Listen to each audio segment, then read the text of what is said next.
This is a Film Stories original podcast. I binged it for the book, obviously. And in that very first episode, it's like, no, it's not like it took him any time at all to find the character. He has the guy down. This is Writers on Film, the only podcast dedicated to books on cinema.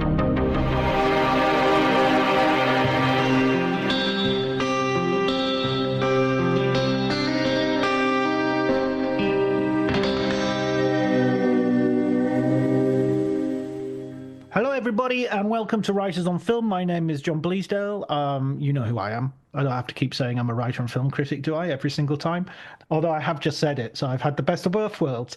Today, I'm delighted to be talking to Jason Bailey, who we've had on before. He's a returning guest. He was here with Fun City Cinema about New York City in film, a decade look at the Big Apple in the movies. But today he is returning with a wonderful book, a book that I ate in a weekend. James Gandolfini, there he is. Jim, Tony, and the Life of a Legend. Thank you so much for joining me, Jason. Thank you for having me back, man. It's really a pleasure. Wow, this book was everything I wanted and more. It really took me into this man's life. It taught me about his craft. It taught me about why he has been such a loss.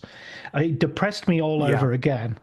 I mean, and it celebrated him. You know, it really felt like a celebration. It really meant as tragically short as his career and his life was, his impact cannot be diminished simply by the fact that he wasn't around long enough. So let's just start with the start. How did you get into doing this as a book project, and what's your sort of initial relationship with James Gandolfini?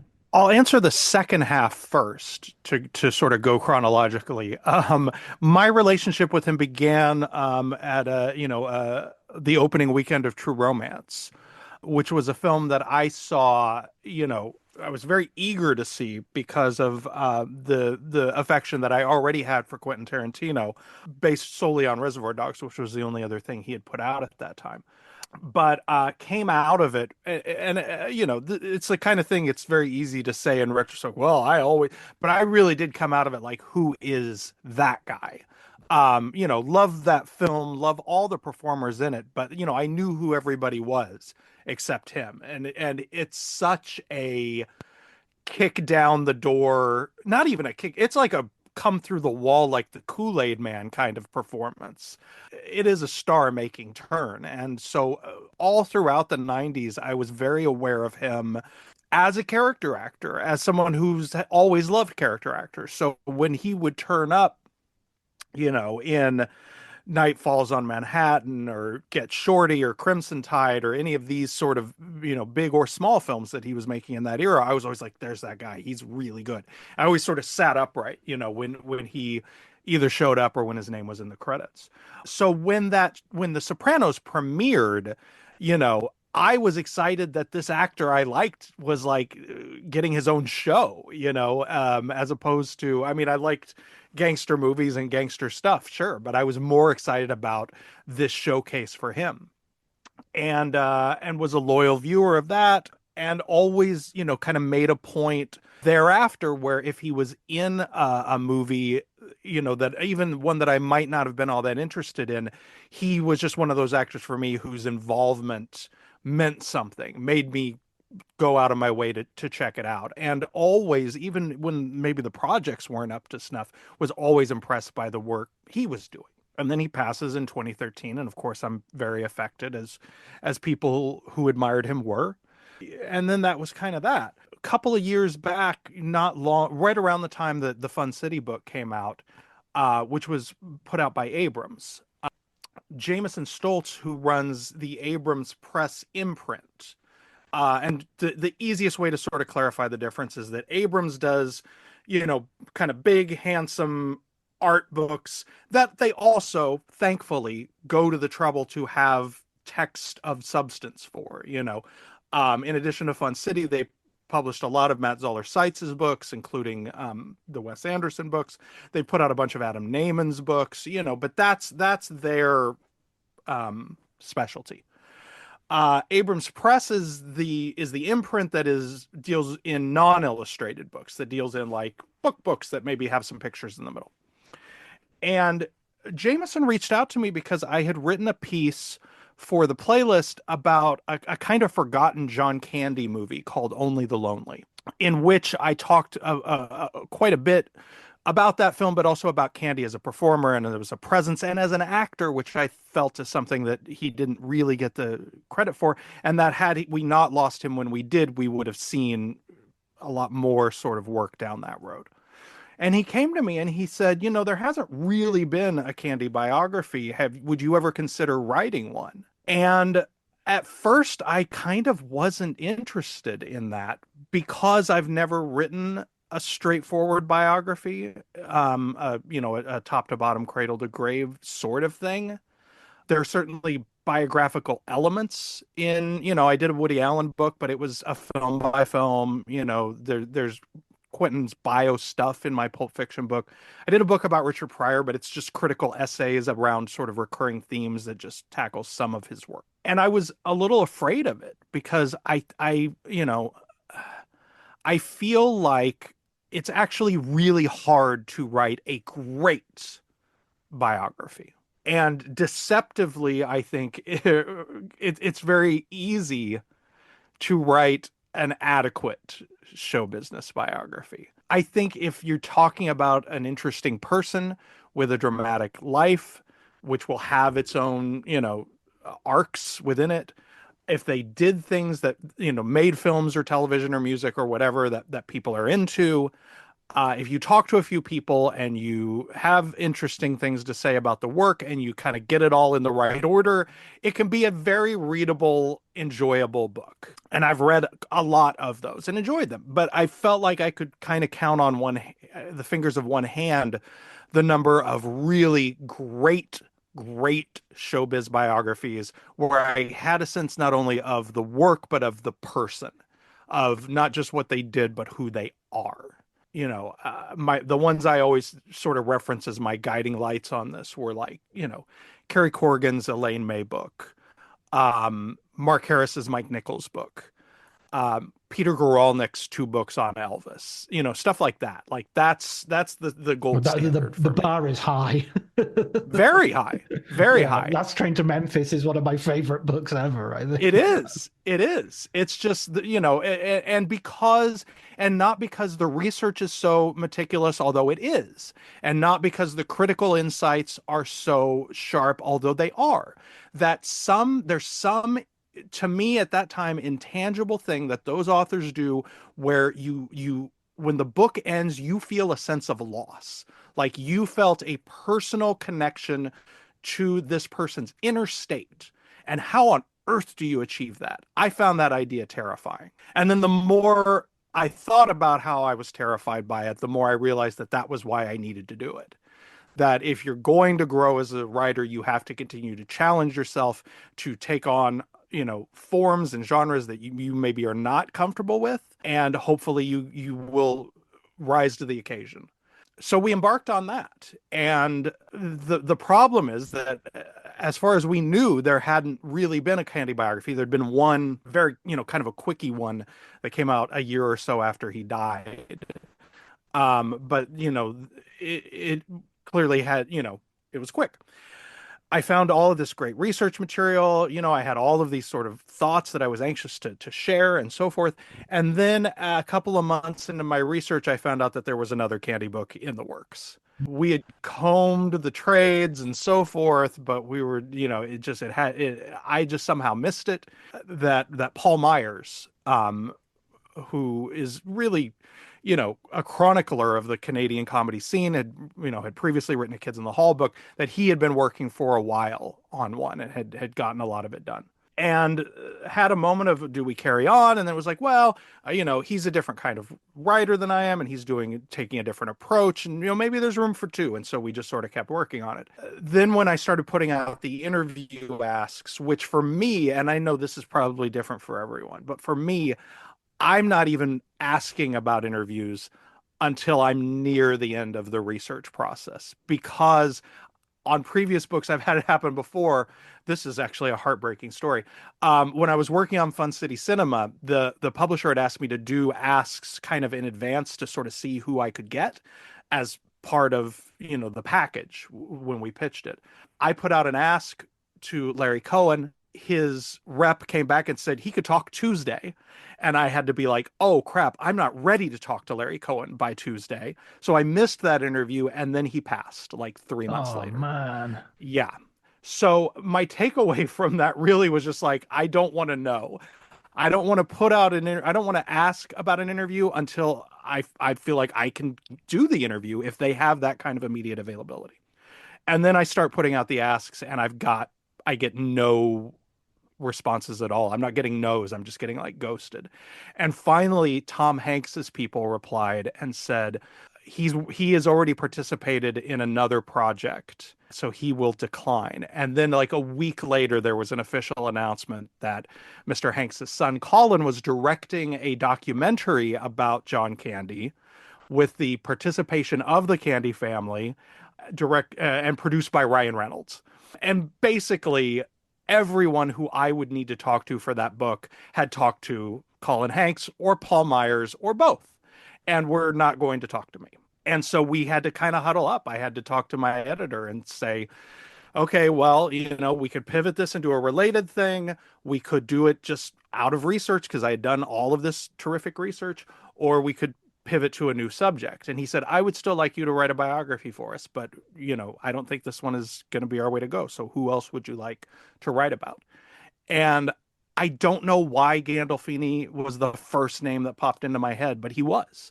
So I said him, and I had 3 or 4 other sort of options, but they were definitely lower on the list.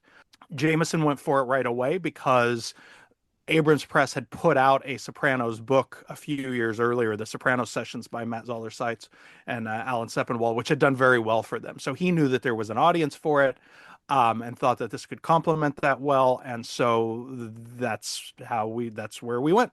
Excellent. That's a very long answer to that question. But It was convoluted. It was a process. To be fair, it was two questions. So Okay. it was long, but it wasn't excessively long. Let's put it that way. I mean, it's really interesting where James Gandolfini came from as well, because he's so there's something like surprising and not surprising as well about his background, in that he shares Right. a lot of the things with Tony Soprano, this character that was going to make him really famous, but also he's from a working class family that really has done well for themselves, and they want to get away from that Italian American image of the gangster and everything. And they want to send him to college, and he goes to college and he does all that stuff. Tell us a little bit more about that background and his road to acting. Right. Well, yeah, because it's a tricky road. His parents were basically immigrants. Were certainly rooted in the old country. His mother was born in the U.S., but she went back to Italy when she was like 2 years old and spent most of her youth there. His father, James Sr., was born there and then came over as a young man. Ended up fighting in World War II against Italy, ironically enough. Got a Purple Heart. But they were extremely working class people. His dad was a bricklayer. And then when he got, a little too old for construction work, he became the head janitor at a high school. His mother was the manager of the cafeteria in a girls' school. These were working class people, and him and his 2 daughters. They were certainly not rich, but this was a time in America where you could move to a nice suburb like Park Ridge, New Jersey, where he spent most of his youth. And, with 2 working parents, you could get a nice, comfortable house in a really, comfortable community. But that working class, um, that working class way of life, that ethos was deeply ingrained in him. And, he went to Rutgers not because he was like anxious to go to college because his parents told him, said, you are the first man in our family to go to college and you are going. It was not a choice. Um, he had started acting. He had done some plays in high school and had a real natural affinity for it. Like he was sort of born for it. I spoke to his drama teacher and some of his classmates, and everyone said that he kind of came into that first audition on a lark and just had a quality immediately that was magnetic. You just watched him when he was on stage. He had done that and loved it in high school, but at no point did he entertain the idea that a career in the arts was acceptable. He was expected to go to college and get a useful degree and get like a real job. So as a result, when he was at Rutgers, which has a fantastic theater program, he took no theater classes, auditioned for no plays, was not a performer. He went to his classes and he attended bar, and that was his college experience. And even after he sort of made the decision that he wanted to do this, that he wanted to indulge this, he still felt a tremendous amount of hesitation about trying to have a career in the arts because it seemed so contrary to this kind of working class background and the expectations that his parents had for him from a professional standpoint, at least. I think it's so funny. There's a James, what's he called? He was in Split and McAvoy. Is it McAvoy? Yes. Speak No Evil. Yeah. There's a clip of him in a talk show, and he's talking about working class actors in terms of British actors, and he's talking about how, in the past you would have Albert Finney and Alan Bates and Michael Caine and Sean Connery and all these people who come from genuine poverty. They come from really, not having an indoor bathroom sort of poverty. And nowadays you've got Benedict Cumberbatch and, Kerry Mulligan and, Emerald Fennell is the name of the director. And, and you haven't got, it's like, and I think culturally we lose something when we don't have this social mobility in acting. We don't have those voices authentically represented.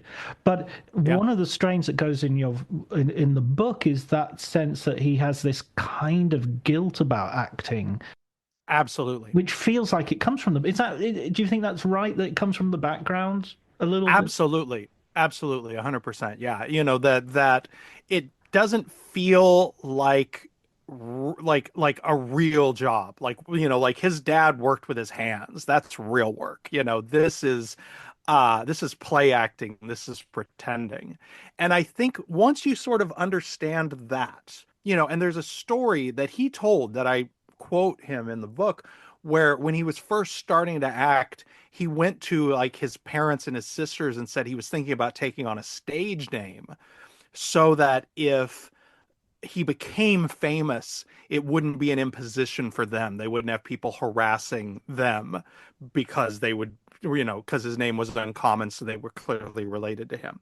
And as he recalled this, when he told the story, they all listened very carefully and thoughtfully, and then shortly thereafter he excused himself to go to the restroom, and like he was not quite out of earshot yet when they all like burst out laughing at this idea that he's going to be a famous actor, so he's going to change his name so we don't, which hurt him to death, but also he had the last laugh. He's like, and now everybody harasses them, but I think that I wanted to include that story not necessarily because it's funny, but just because it's so telling in terms of like what the expectations were, that this was actually plausible what happened to him, and then the other thing that I think sort of ties into that and makes it make a little more sense is that when I was interviewing Drea De Matteo and she was telling me the story, which everyone tells, this is sort of part of the lore now, of when he got the big salary bump after the very public, negotiation and standoff with HBO. He got this big salary bump and he basically took that bonus, chopped it into 10, 12 pieces and handed a check to each of the supporting players on the show as a thank you to them for their work, as a bonus that they weren't going to get, and as a thank you to them for standing by him during this whole ordeal. And what Dre said to me in that interview was, she said, I think he felt guilty. I think he felt like he didn't deserve it, and so he needed to share it. And that was an early interview that really was sort of gave me a bit of a blueprint for understanding that. That first of all, he there was, at least in that era, no sort of predecessor for someone who looked like him, who came from his background, and who did the kind of work that he did, becoming a superstar. Like maybe in the 70s when you talk about, Gene Hackman or somebody like that, who really is a character actor, but who was, lucked into a cinematic era where they were casting people who looked and were character actors in leading roles. But that was gone by the 1990s, and he was very content to just be a supporting player, to be a character actor, to be the gunslinger who comes in and crushes a couple of scenes and disappears. And so, this kind of stardom and the kind of money that it would entail was never anything he expected or anticipated. And I think he had very mixed feelings about that, which goes a long way towards explaining a lot about his life and his personality. When you were talking earlier about biographers that you admire and biographies that you particularly admire, I was thinking of that quality as almost being like a novelistic quality. The idea I think it that is. that it's almost like you're reading a novel inspired by the life of, as much as a biography. Mm-hmm. And I felt one of the details in your biography that gave me the same chill you get with a novel was the girlfriend that he has, when I think he's in his still maybe even 19, 20, he's very young. And she Yeah. dies in a car crash. And he mentions it when he wins a Golden Globe. And it's just like, what, 20, 30 years later. And that just made me that this guy had this pain that was a formative pain and just lasted Yeah. his entire life. Yeah, it really is moving, and especially as someone who so rarely would share those sorts of personal details. It comes up in an acceptance speech, but it turns out, I read that story early, and it really became kind of a skeleton key, because what he says when he dedicates the award to her, and he says, she made me want to be an actor. What's her name? It's Lynn Jacobson. Lynn Jacobson, who was, yeah, she was a college girlfriend, really a bright light, according to everyone who knew her. She graduated, they knew each other at Rutgers, but she was a year or two ahead of him. She graduated, she got a job in the city during, working days, but she was still sort of making ends meet by doing waitressing work in the evenings in Jersey. And those were just very long days. And late one night, it appears that she fell asleep at the wheel and was killed in an auto accident. And it really devastated him. I spoke to one of his coworkers at a bar where he worked, who was a very good friend at the time. And he said, like, you could just tell it sort of sent him into an existential tailspin, really into that particular kind of emo way that you can handle a death of someone close to you when you're that young, where it really just feels like there is no purpose, there is no point. Why would a just God take someone so wonderful who so many people loved away? But what I think he was saying when he said that she made him want to be an actor was that, as I think with a lot of people, losing someone when you're very young makes you realize that there are no guarantees, that you really can go anytime. And so you should not fritter away whatever time you have if you're not doing something that's important to you, something that you love. or you kind of feel you owe it to the other person, that like you're not going to get this chance, so I have to do it. That too, and so he went from not acting at all throughout his college career, has this tragedy towards the end of it, and when he graduates college, he decides he's going to make a go of it as an actor. Like that loss spun him entirely, put him on a completely different trajectory. He graduates from Rutgers, he gets the degree, he does his due, he does the service that he promised to his immigrant parents. He gets the degree from Rutgers, and then he goes to New York to try to make it as an actor. Had that loss not happened, who knows if he ever would have gone for it. Yeah, and when he goes into acting, he's I thought it was really interesting that there are so many women who touch his life and help him. And he has a friend who sort of becomes an extended scene partner who ends Yes. up Susan Aston. Susan Aston. Yeah. And she ends up working with him throughout his career as, like, I think they credit her as a dialogue coach, but Right. she's essentially a scene partner, but also helps him research the characters and everything. And I was so Right. fascinated by how, first of all, he has this female sort of support system around him, Yeah. and secondly, how he develops his craft in a very kind of methodical way that maybe you wouldn't have guessed. Yeah, well, I mean, because he seems so unstudied, he seems so natural. That's sort of the brilliance of it, you know. And even sometimes he would even talk about it in an offhand way to sort of minimize, you know. I think it's some actors have that thing of feeling like getting it's too self-serving to get too specific and detailed about your process, you know. He mostly didn't talk about it. He did once at length. He did, you know, his only lengthy televised interview was he did an hour with James Lipton on Inside the Actors Studio, which he only did because Susan Aston, his longtime acting partner and scene partner and coach, worked for the Actors Studio at the time, and they came to her and asked her to ask him. He basically just did it as a favor to her. But the way that she sold him on it was, they will want to talk about craft. They will want to talk about process. They're not going to want to talk about your personal life. And they didn't. And he was a very serious actor. He studied with Catherine Gately, which was very focused on the Meisner method. He did journaling. He did character biography. They had processes for working on scenes.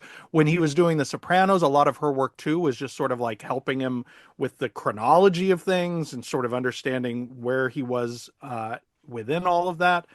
That became for me something that I didn't think about it going in, but Susan was one of the first people I spoke to. I think may have been my very first interview. And she had so much to share about the process that I realized, oh, it's actually really important to get this kind of granular detail in the book, so that if it fails as everything else, at least it's sort of an acting guide, for young actors who come to it and want to know how he did what he did. I had never really thought, though, about your point about the female support system. And I think that's really fascinating. That you're right that, Ann Camerado, who I interviewed, was his drama coach in high school and who he maintained a love and affection for all through his life. Catherine Gately was, was probably his first serious acting teacher. Susan, throughout his entire career, was working with him. I think when you talk at risk of getting into sort of reductive gender binary stuff, I think that so much of what made him special as an actor is the kind of vulnerability to the work, is that so much of it really is challenging traditional ideas of masculinity. And I think there's certainly something to be said for the idea that a lot of that came from the fact that he was so often working with women on these very tough guy characters that he was able to give that kind of dimension to. That's really interesting. Yeah, and it's interesting that towards the end of his career, in fact, the film he didn't get to see enough said is very much a female-focused, directed by a woman. Julie Louis-Dreyfus is co-stars, if not stars, in that film, and it feels like a totally different direction for him. So he makes his name with several sort of, as you say, sort of true romance. Absolutely sticks out, gets short. He's wonderful in. And he's beginning to make a reputation for himself in Hollywood with important directors like Tony Scott, realizing they want to work with him more than once. Yeah. And then he gets The Sopranos, and this is the ironic casting because he doesn't want to. This is exactly the Italian American role that he doesn't necessarily want to have, and he doesn't want to do TV. He's told his agent and his manager he doesn't want to do TV. So this is that's two strikes, but thankfully for the world, he decides to do it. Yeah. Yeah. I mean, the thing to bear in mind, I find myself, and I hadn't anticipated this, as I'm doing interviews, realizing that I have to contextualize the impact of this show for younger readers and viewers and listeners, like people who have only sort of been conscious, sentient creatures at a time when The Sopranos is acknowledged as one of the great television shows and one that has forever changed the television landscape. Like, you have to sort of walk people back and be like, no, when they made this show, HBO didn't do dramas. Like, which is impossible to sort of fathom in this post, Game of Thrones, White Lotus existence, that they were still mostly known as a movie network. They did some specials and they'd done a few comedy shows. People had HBO for like boxing, didn't they? I mean, HBO was like a boxing wrestling channel. Boxing was big. Their live comedy specials, the George Carlin specials and stuff like that were big. And they, Dream On, Larry Sanders Show, and then Sex and the City had just premiered a year or two earlier. But the only drama that they had when The Sopranos premiered in January of '99 was Oz, and it had only been on for about a year. So that was new. The idea of this is the most comical thing to imagine being unique. The idea of an unlikable character at the center of a weekly television show. The idea of the male anti-hero, which now is the cliche of series television. But at that time, like, that was why David Chase, he shopped that show to the traditional networks. It was turned down ultimately by ABC and CBS and Fox, who came very close on it. But ultimately, the thing they were all afraid of was that it had such an unlikable protagonist at its center, that he was so flawed, so deeply flawed. It's so funny how much of a cliche that has become. I mean, like, nowadays the pitch is he's a doctor who cures children, but he's an asshole. Right? Exactly. We're to a point now where. Yeah, we're to a point now where, like, when people are talking about a show like Abbott Elementary, the thing that's refreshing about it is that it's about likable people, but at that time, this was a real sticking point, so this show ends up on HBO. And I think that ultimately was kind of how his team was able to sell them on it, because there were no expectations. In fact, no one expected it to go anywhere. And so they said, look, yes, it's television. Yes, it's a gangster role, but it's on HBO. Nobody's going to watch that. You'll have an opportunity to do some of the best writing that you've ever done. And then, it'll get you more work. This stuff will look great on your reel, basically. So that too, when you talk about his expectations as an actor, even when he lands this big show, he has no plans for it to become popular because it's an hour-long drama on HBO. Who's going to watch that? Yeah, it's almost like it's safe because nobody's going to see it. So, right. Exactly. Wonderful quote that Susan Ashton uses early on of like, what's the worst thing that can happen? We suck, that she's in reference to a play. Yeah. This was her favorite Jim story, and one that she told when she spoke at his funeral was, her favorite memory of him was when they were early on, they're doing these, off Broadway, plays with like 7 people in the audience, and just this memory of being on opposite sides of the stage as the pre-show music is blasting. They're about to go out and do their little show for 12 people or whatever, and him saying to her, what's the worst that could happen? We suck, and that became such a sort of guiding principle for both of them, that it's like, no, it's the worst that could happen is you're bad, and you have to try things, you have to take risks. That became sort of the guiding principle for him as an actor. Hey, we watched The Sopranos. We box set did it through box sets because I'm in Italy. Sure. So I was already in Italy at that point. So I was getting it sent over. I remember having to hack my DVD player so it would play American discs because I wanted to get it early. That sort of stuff. Yeah. Don't try that at home, kids. Yep. And and just being knocked out by it and just being, and so I was sort of watching it more or less in real time. I've rewatched it since, like, at least twice, I think. And a thing that strikes me is there's no thing in the series where you go, oh yeah, this is the first season, they haven't really worked it out yet. It just Right. feels like, especially his performance feels like Hmm. that's Tony Soprano straight away. And there's no sense that, maybe there's a little bit of lightness in that first episode when they sort of ram the guy against the window of Hmm. that's a little bit of a comic touch that they won't do quite so broadly. But Right.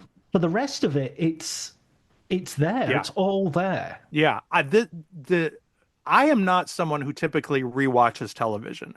I watched the show as it aired, when it aired, and was a big fan of it, obviously. But I had not gone back to it. So that is exactly a thing that struck me on the rewatch. I binged it for the book, obviously. Mm. And in that very first episode, it's like, no, it's not like it took him any time at all to find the character. He has the guy down. He finds more subtle shadings. He's doing, more intricate, nuanced work on the character as the show progresses and as we find out more about him and as the drama of his situation intensifies.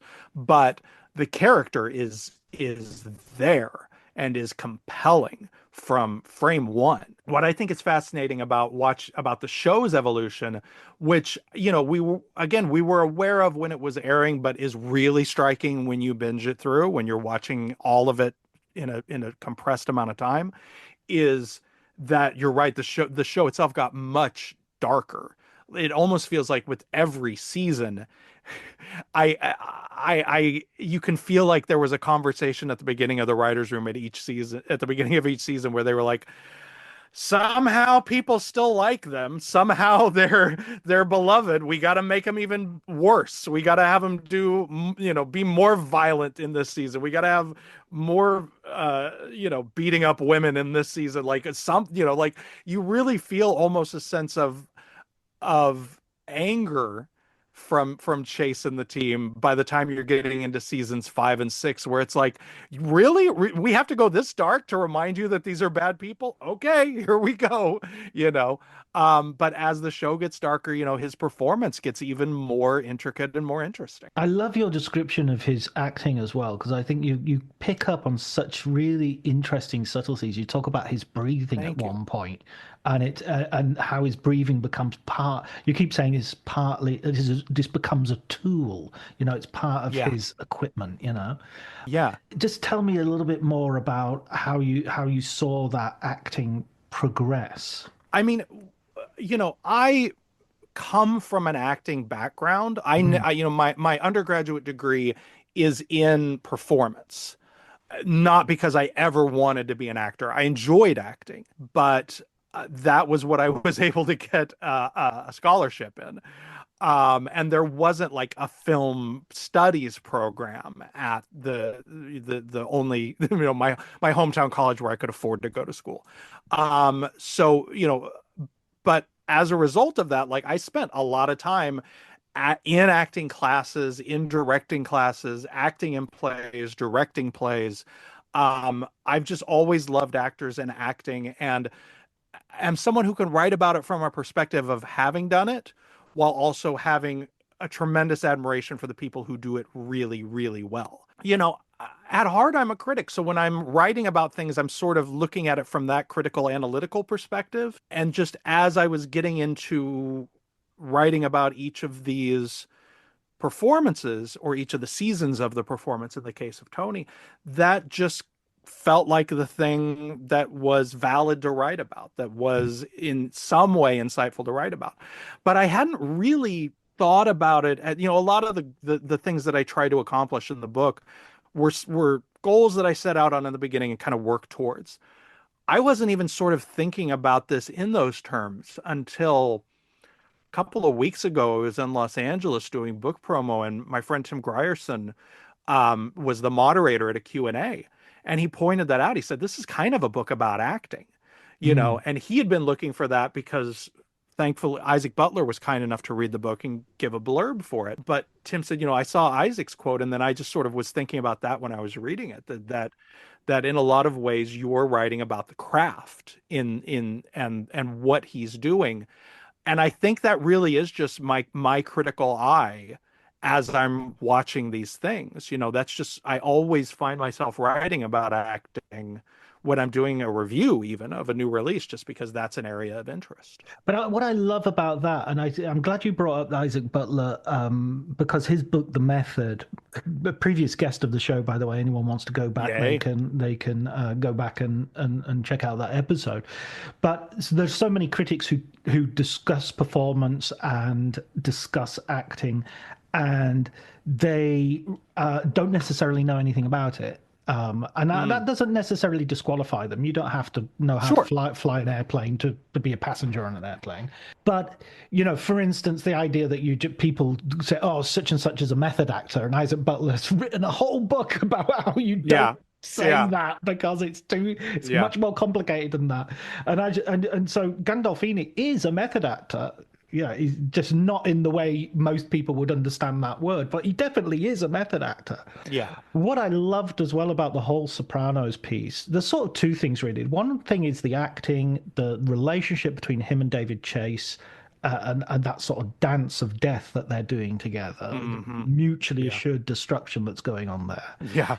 And the other thing is, which relates to that, the other thing is the just the whole weight of the show and how hard it's really well done, how much you convey how much work he's actually doing, that he's in from 6 o'clock in the morning until 3 o'clock in the morning, and then going home and maybe working with Susan on the pages for the next day. It might be 4 or 5 pages before he goes to bed for like 2 hours. Yeah. That again is a huge part of her interview being the first one and really sort of making the roadmap for what the book was going to be. And then not almost every single person I talked to from The Sopranos, whether they were cast or crew, spoke to that at some point, questioned or volunteered, unquestioned. And that just became such, for me, of an essential piece of understanding sort of the personal turmoil that he was going through as that show progressed. You just assume, if you haven't been on sets, that it just sort of happens by magic. It's just like they just sort of clock in at 9 in the morning and do the work and leave at 5, and they've got amazing television to show for it. And that so rarely is the case. But, this is a place where the logistics of production become really fascinating. The fact that, like, early on, especially, when no one knew what this show was or if it was going to be popular, they're making, an hour of really incredibly cinematic television in 8 days. Like, they would have about an 8-day shooting schedule on those first season episodes. And it's like, so if you can imagine like a feature film of Sopranos quality being shot in barely 2 weeks, it's like, it's impossible to imagine. So having that understanding of time sensitive, of the sort of general pressure, the amount of money by the end that they were making, all of that, I think, comes into play when you're really understanding the kind of weight that was on his shoulders for nearly a decade. Is so important, understanding who he was in that period and some of the choices he was making, good or bad. And you've got the problems which sort of begin to build up in terms of drink and drugs and those private demons that I mean, you do a really good job, I think, of, you never become Kitty Kelly and, go full on, I want to dredge. And frankly, kind of, we've done that story. We know what that looks like. We know what people drinking and using drugs looks like. No one's particularly surprised by that anymore. What, again, I find sort of striking is, obviously we don't see what we don't see, but there's no sense, again, that you're watching, when you watch the actual show, right, that his quality is going down at any point. There's no point where, there was a series of British films, the Carry On films, with series of sex comedies, and one of the actors there, Charles Hawtrey, they used to have to sort of literally prop him up during scenes again, Yeah. because he wouldn't be Yeah. able to sit upright. They had to have two people either Yeah. side to hold him upright. Yeah. That sort of stuff didn't seem to affect Gandolfini's performances. No, I mean, at risk of sort of calling up another tragic figure, I'm, it's junk food, but I am a big Friends person. I love the TV show Friends.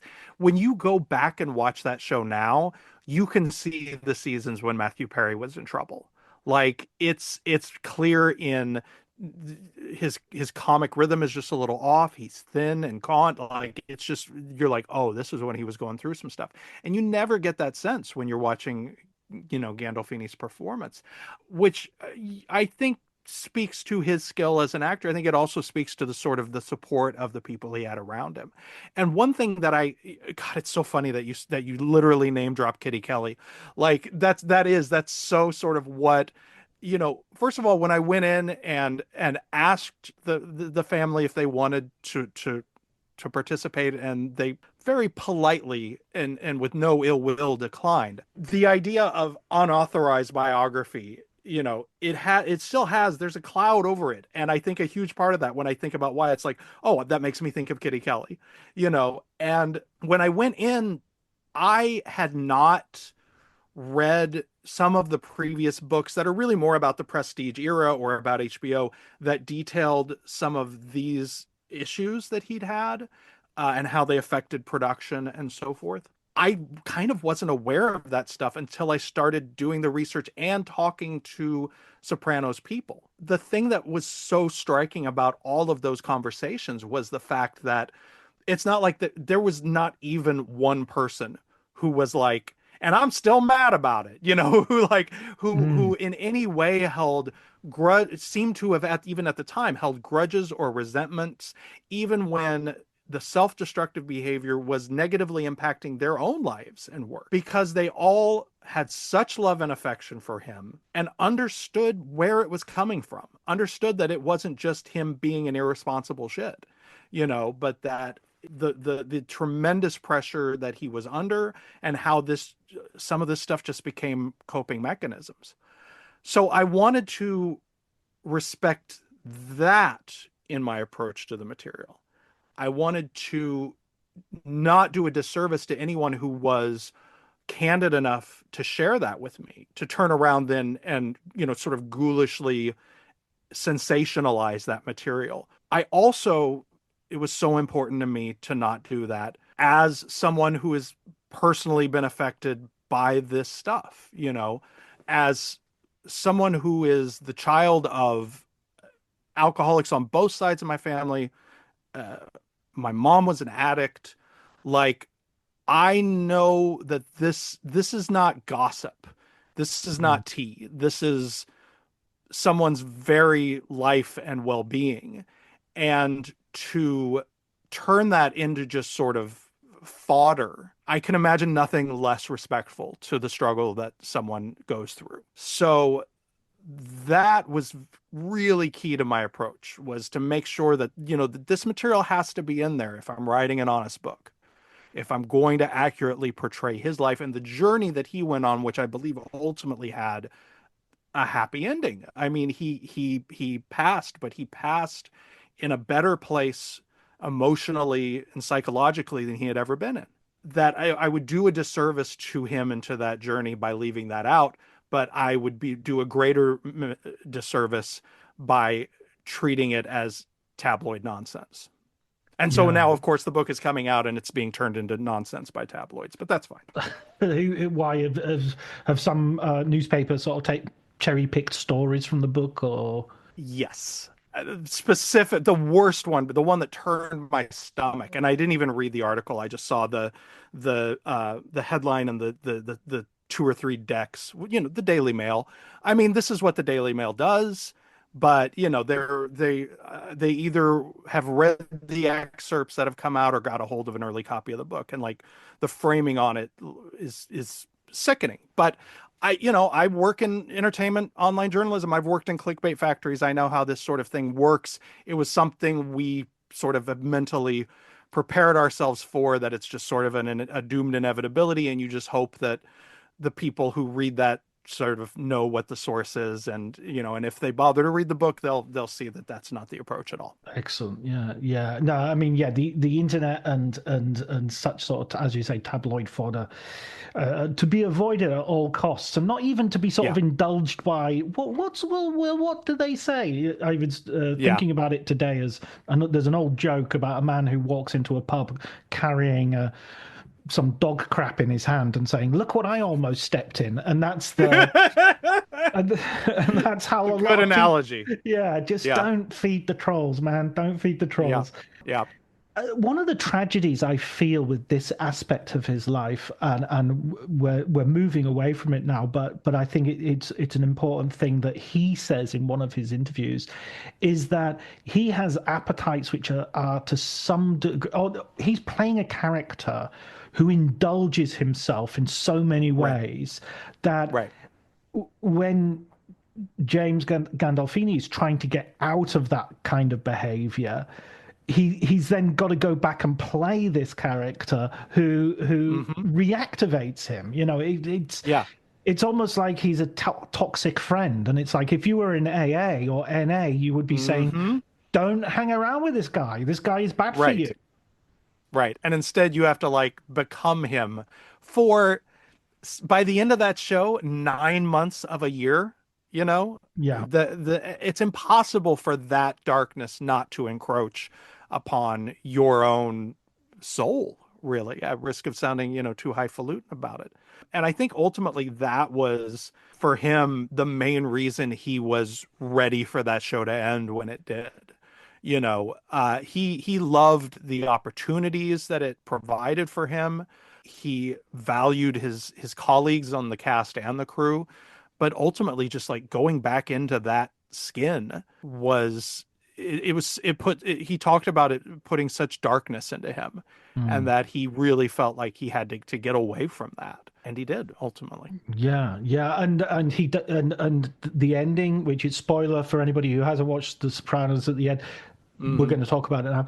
I've read Matt Zoller Seitz's book, the Soprano Sessions, so I know David Chase is very resistant to explain and all the rest of it. I've gone down the rabbit hole about the jacket that someone is wearing, which refers to another episode.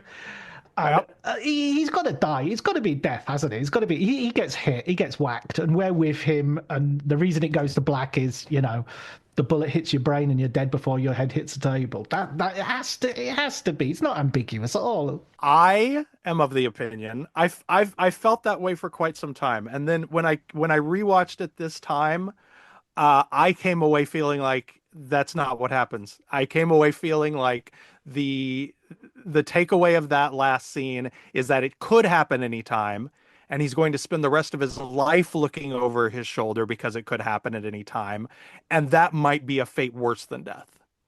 That's my takeaway from it. But that's also what's great about that ending, is that show, that final episode aired over 20 years ago now, and we're still arguing about it. No one is still arguing about the ending of Breaking Bad, know, and no one is still arguing about the ending of Lost. No, there are no arguments about the ending of Game of Thrones aside from, was it terrible or worse than terrible? But we still have these feelings about it, which are totally valid and encouraged even by the way that it's done. And I love that. I love that so much. It's Samuel Beckett, isn't it? I mean, this is the thing you mentioned, and I remember this in real time. At the end of each sort of, it's really good because this is one of the ways I think this book is a really great balance, because you do that thing of, of course, The Sopranos has to be a major part of your book, but you manage to organize the chapters in such a way that you're not doing. I mean, we talked about this, I think, on another podcast. The sometimes the problem with doing an artist biography is you can end up doing, okay, he got to start making the art that everybody knew, and then Right. next chapter, next piece of work, next chapter. So for Gandolfini, it would be Right. season 1, season 2, season 3, and the film he did in between season 2 and season 3, and then season 4, season 5, Right. season 6. And when you put those together, you don't. You get the feeling you're really knowing. Anyway, the thing that I was starting to say was the critics, when they're welcoming each season, they keep upping the ante when it comes to their comparisons. This is our Yep. Dickens. This is our Bleak House. Yeah. This is the peak of our culture, the apex. But it is. I mean, I remember Yeah. watching the last 2 seasons and thinking every episode is like a Chekhov short story or a Tolstoy novel. Every single episode Yeah. feels like it's Yeah. got a complete. I don't know. I don't know. I don't think you can praise it too highly. I agree. And honestly, that really struck.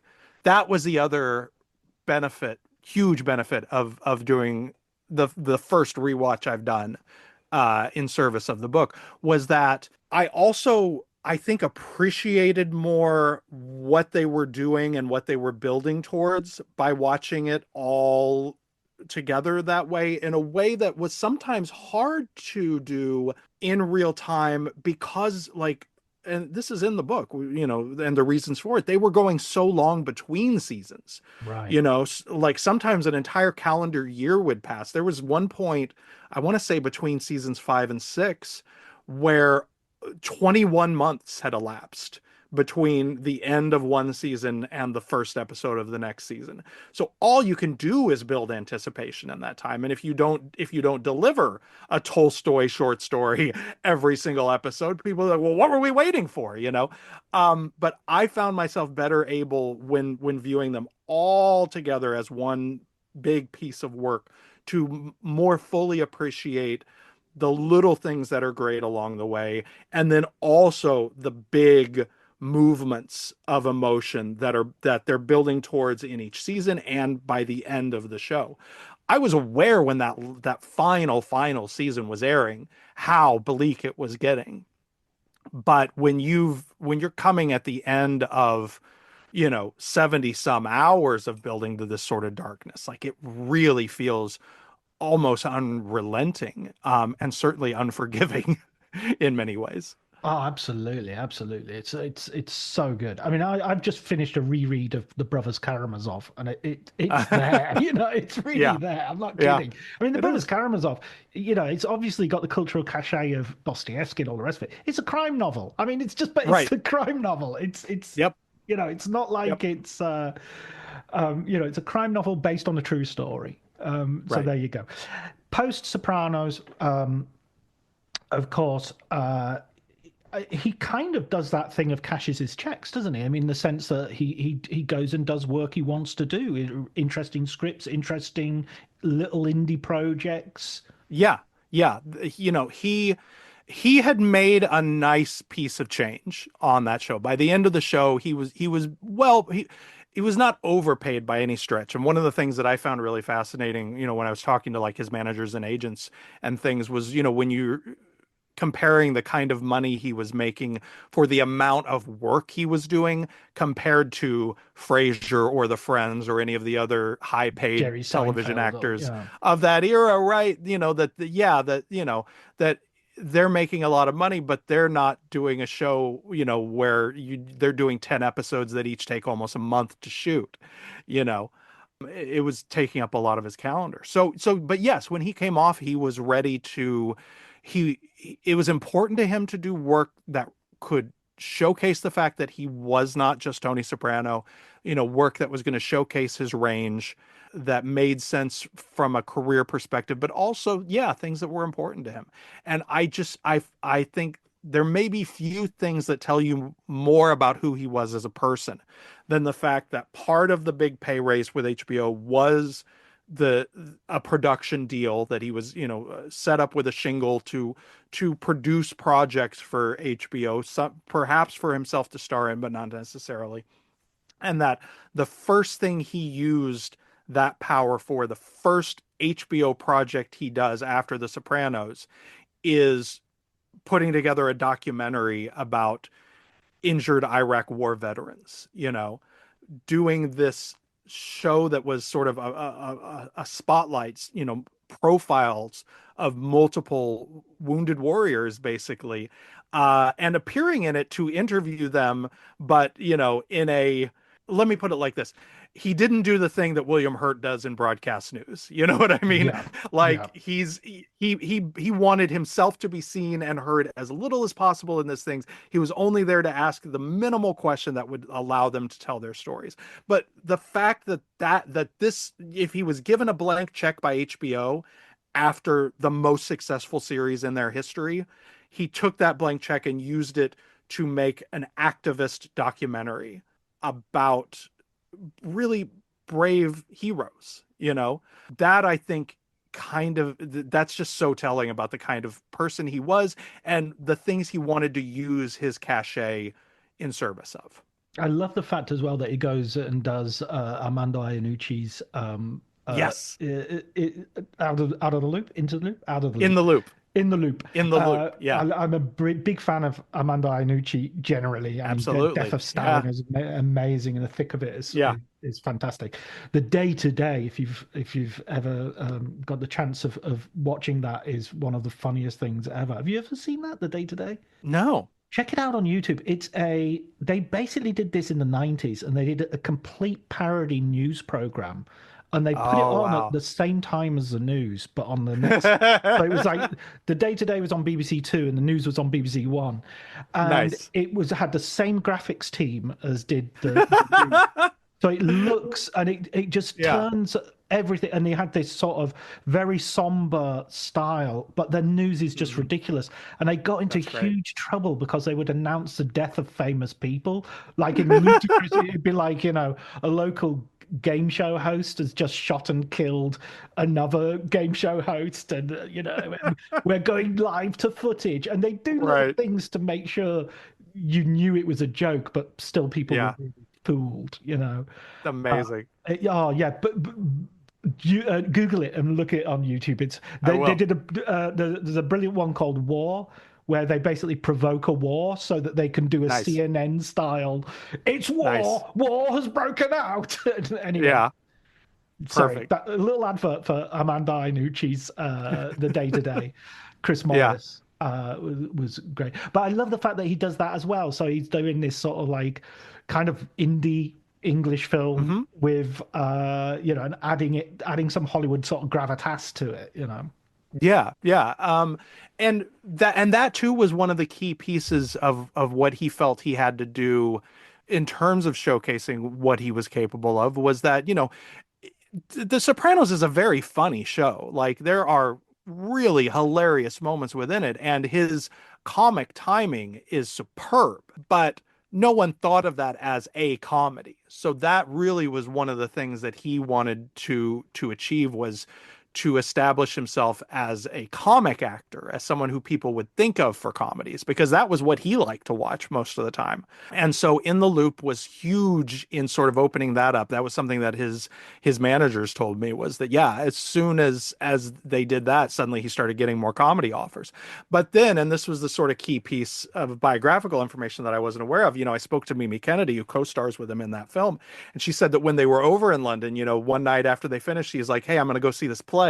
I got an extra ticket if you want to come." And she went with him to see God of Carnage, which was playing in the West End at that time. And he was instrumental. He loved that play so much that he was instrumental in getting it brought over to Broadway, where he was one of the original cast members of the Broadway run of that.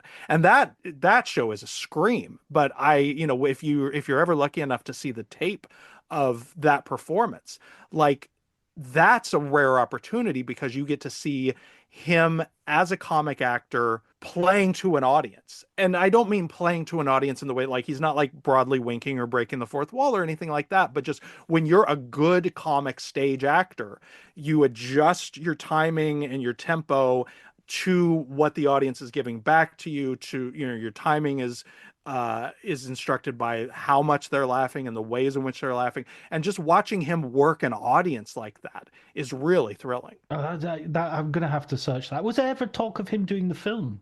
There was not, from what I understand, because none of that original Broadway cast is in that film. No, it's Chris And Waltz's. right, I think it was sort of set up in a separate way, in fact, with some friction involved. Like all of them sort of, from what I recall at the time, decided together that they were not going to be involved in the film. So Right, right. Yeah, it for would. whatever reason. I mean, it's a pity, in the sense that it would have given us Yeah. another testament to his prowess. So, I mean, Yep. we're coming sadly to the end, both of the book and the interview and James Gandolfini's life. And I think it's easy to maybe be a bit morbid. And I was really glad to read, the the context that you put it in. As you said earlier, it makes you think, well, he was not healthy, and he Yeah. was, there are people, the friends you quote, who say, God, he's eating way too much and he's getting a lot bigger than he needs to be, or he ought to be.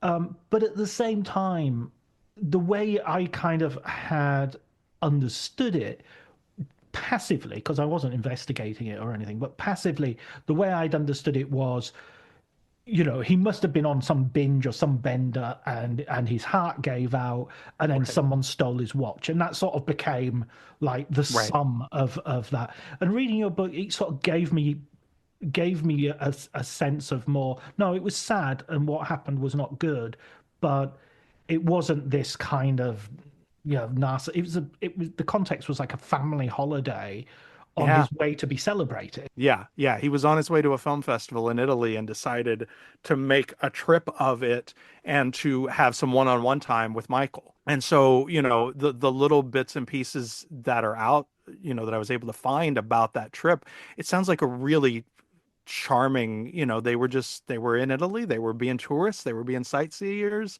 they were visiting the Vatican, they were eating great food, they were having a wonderful time together. And then his heart just gave out, because he was not exercising. He had put on a lot of weight. I think a lot of addicts put on weight significantly when they go straight. That's a very common sort of reaction to the loss of those substances. And then Michael found him, and like that was the detail that I didn't know or wasn't aware of beforehand.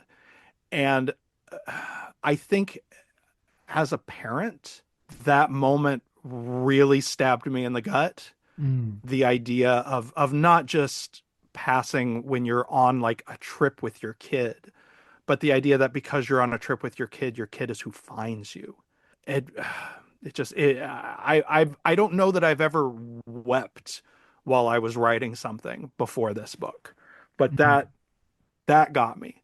And a couple of the details and the specific memories of after he passed and of his funeral really got me. It was tremendously sad. That's just it just was. Uh but he had enough of a life with his son that you also really get a sense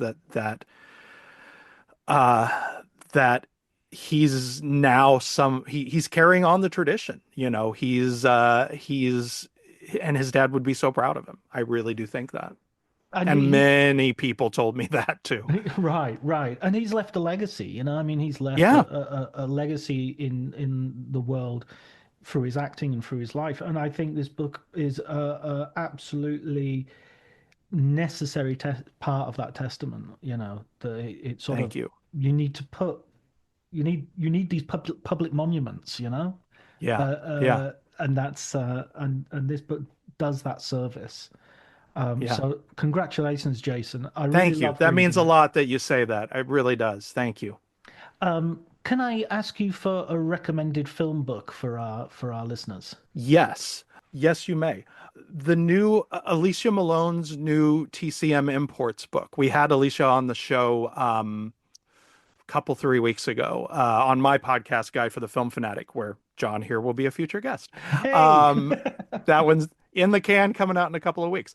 But yeah, her TCM Imports book is a really wonderful, you know, it's such a huge topic.